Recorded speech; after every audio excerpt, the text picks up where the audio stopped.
Assalamu alaikum. Dear students, in the previous classes we had started our tenses and we have seen simple present tense and present continuous tense. Simple present tense में हमने क्या देखा था कि जब हम क्या करते हैं कोई रूटीन एक्शंस, हैबिचुअल एक्शंस या फिर जो हमारी आदत से मुतालिक और जो यूनिवर्सल ट्रुथ्स है यानी जो आलमी सच्चाई है उसको एक्सप्रेस करने के लिए हम लोग क्या कर सकते हैं, सिंपल प्रेजेंट टेंस का इस्तेमाल करते हैं। इसी तरीके से हमने देखा था कि प्रेजेंट कंटिन्यूस टेंस या प्रोग्रेसिव टेंस में हम क्या करते हैं, हमारी जो प्रेजेंट की प्रोग्रेसिव और कंटिन्यूस एक्शंस है उसको एक्सप्रेस करने के लिए हम लोग प्रेजेंट कंटिन्यूस टेंस का इस्तेमाल करते हैं। इसी तरीके से हमारे पास अब हम आज देखने जा रहे हैं present perfect tense. Present perfect tense वो टेंस है जिसमें हम क्या करते हैं, प्रेजेंट की जो हमारी परफेक्ट और कंप्लीटेड एक्शंस हैं उसको एक्सप्रेस करने के लिए हम लोग क्या करते हैं, प्रेजेंट परफेक्ट टेंस का इस्तेमाल करते हैं। जिस तरह से हमने देखा था प्रेजेंट सिंपल प्रेजेंट टेंस और प्रेजेंट कंटिन्यूस टेंस को हमने फार्मूलाज का इस्तेमाल करके समझा है, वैसे ही हम यहाँ भी इसके लिए फार्मूला लेंगे। जैसे हमने सिंपल प्रेजेंट टेंस में फार्मूला लिया था subject, first form verb and object. इसी तरीके से प्रेजेंट कंटिन्यूस टेंस के लिए हम लोग फार्मूला लिए थे क्या, subject plus am is are plus I N G form यानी present participle form of the verb plus object. यहाँ जो हमारा टेंस है प्रेजेंट परफेक्ट टेंस, इसके लिए हम फार्मूला इस्तेमाल करेंगे subject plus has oblique have plus third form of the verb plus object.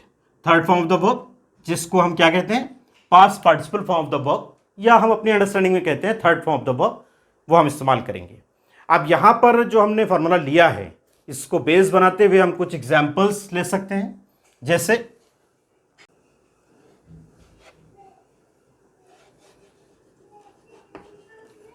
I have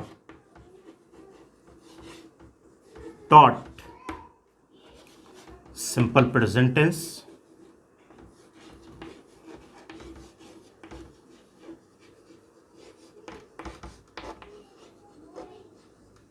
and present continuous tense।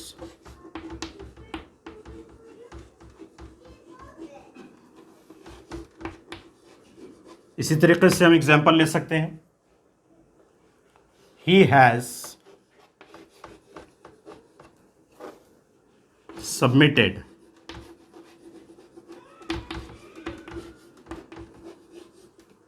his assignments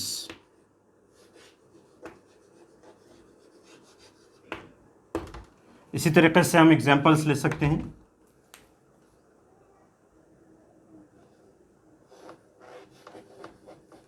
they have accomplished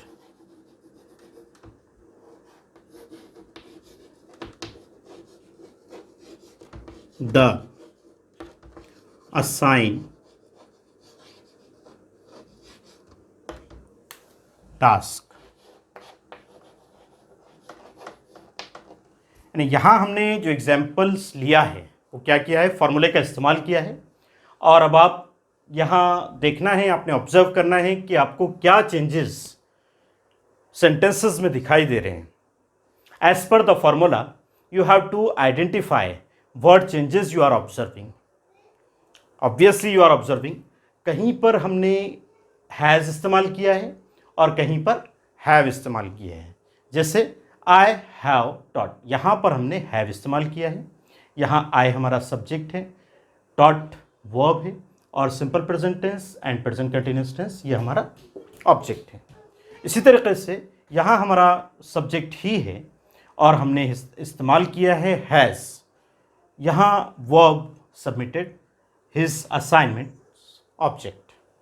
इसी तरीके से यहाँ दे हमारा सब्जेक्ट है, हमने यहाँ हैव इस्तेमाल किया है, accomplished वर्ब यानी third form of the verb या past participle form of the verb. इसी तरीके से द असाइनमेंट और द असाइंड टास्क ये हमारा ऑब्जेक्ट है। अब यहाँ आपने क्या एक कंडीशन समझना है, एक्चुअली जो आपका ऑब्जर्वेशन है ना उसी के बेस पर आप एक कंडीशन को समझोगे। वो कंडीशन क्या है कि जब आप सब्जेक्ट थर्ड पर्सन सिंगुलर अगर इस्तेमाल करते हो तो आपने हैज़ इस्तेमाल करना है, अदरवाइज आपने हैव इस्तेमाल करना है। जो कंडीशन हमने सिंपल प्रेजेंट टेंस में देखी थी, क्या कंडीशन थी कि अगर आपने सब्जेक्ट थर्ड पर्सन सिंगुलर यानी ही, शी, इट और अगर नेम प्लेस पर्सन थिंग का आप नेम इस्तेमाल करते हो तो आपने क्या करना है सिंपल प्रेजेंट टेंस में कि आपको वर्ब के साथ एस और यस ऐड करना है। वैसे यहाँ थर्ड पर्सन सिंगुलर सब्जेक्ट अगर आप इस्तेमाल करते हो यानी ही, शी, इट और name of a place person और थिंग आप इस्तेमाल करते हो तो आपने क्या करना है, हैज़ का इस्तेमाल करना है, अदरवाइज आपने हैव इस्तेमाल करना है। यानी आप देख रहे हो कि हमने आई इस्तेमाल किया था इसलिए हैव किया, दे इस्तेमाल किया इसलिए हैव किया, वी अगर इस्तेमाल करते हैं तो हैव करोगे, यू इस्तेमाल करोगे तो हैव करोगे। तो आपको याद क्या रखना है, एक्चुअली आपको याद इतना रखना है कि अगर आपने थर्ड पर्सन सिंगुलर सब्जेक्ट रखा है, ही, शी, इट और name of a place person thing रखा है तो आपने हैज़ करना है। उसके अलावा अगर आप कोई और सब्जेक्ट इस्तेमाल कर रहे हो तो आपने हैव करना है। क्लियर? अब जो हमने देखा था सिंपल प्रेजेंट टेंस और प्रेजेंट कंटिन्यूअस टेंस में कि हम जो भी सेंटेंस इस्तेमाल कर रहे हैं उस सेंटेंस में अपनी अंडरस्टैंडिंग में उस सेंटेंस के लिए हम क्या एक जुमला रखेंगे, क्योंकि हमने सोचना अपनी लैंग्वेज में नहीं है, सोचना इंग्लिश में है। अगर आपको इंग्लिश इस्तेमाल करना है तो आपको उसी में सोचना है, लेकिन अभी हम इनिशियल स्टेज पर हैं तो हमने क्या करना है कि जो भी आप बोल रहे हो या जो आपने बोला है वो हमारी अपनी अंडरस्टैंडिंग में हमको क्लियर हो जाए। क्यों? क्योंकि हमने इससे पहले भी बताया है कि टेंसेस को जो है अपने प्रीवियस क्लासेस में भी पढ़ा है और यहाँ भी आप पढ़ रहे हो, लेकिन कन्फ्यूजन कहाँ रहता है, जो हमारा अपना ऑब्जर्वेशन है वो ये है कि हम अपनी अंडरस्टैंडिंग में जो हमारे पास में एक सेंस उस पर्टिकुलर सेंटेंस और उस पर्टिकुलर टेंस के लिए होना चाहिए, वहाँ कन्फ्यूजन रहता है और उसकी वजह से बहुत सारी मिस्टेक्स होती है।